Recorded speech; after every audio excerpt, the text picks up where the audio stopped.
Sur cette parcelle, avant qu'elle ne devienne une piscine, il y avait de la salade, des aubergines, mais aussi du maïs, tout au fond du terrain, des dachines et du piment prêts à être récoltés.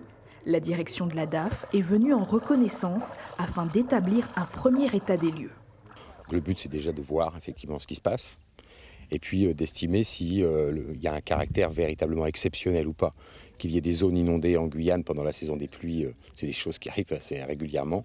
Donc manifestement, il y a une grande part qui a été recouverte par les eaux, mais je dirais dans des conditions habituelles.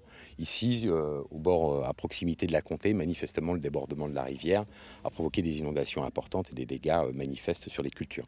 Le tout, ce sera de savoir, effectivement, à la fin de l'épisode pluvieux, qu'est-ce que ça représente réellement. Aujourd'hui, c'est un petit peu tôt. Pour les agriculteurs de cacao, c'est le découragement. Une bonne partie de la production est perdue. Ils vont devoir estimer les pertes dans les prochains jours. Moi, ça me fait la peine pour nos amis agriculteurs qui sont cacao. Et je sais qu'il n'y a pas que eux, il y a d'autres personnes aussi. Malheureusement, tous ceux qui, en ce moment-là, qui ont des exploitations qui sont sur la rive de la Comté, ils sont tous inondés de ce genre. Et c'est triste parce que là, une fois que l'eau va se retirer, tout ce que vous voyez là-dessus, sur le plan qui est derrière moi, c'est perdu.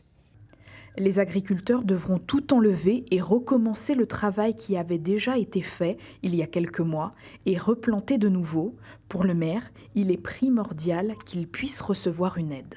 Le champ qui est derrière moi était rempli d'eau hier et ça donne ceci, un concombre totalement pourri.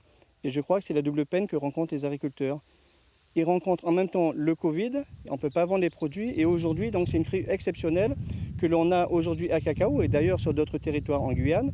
Donc mon objectif, c'est d'emmener le directeur de l'agriculture pour qu'il puisse se rendre compte de ce qui se passe et pourquoi pas organiser une aide exceptionnelle pour les agriculteurs qui en ont bien besoin. D'après le maire de Roura, environ 100 hectares de terre seraient impactés. Suivez l'info sur Guyane la Première, télé, radio et Internet.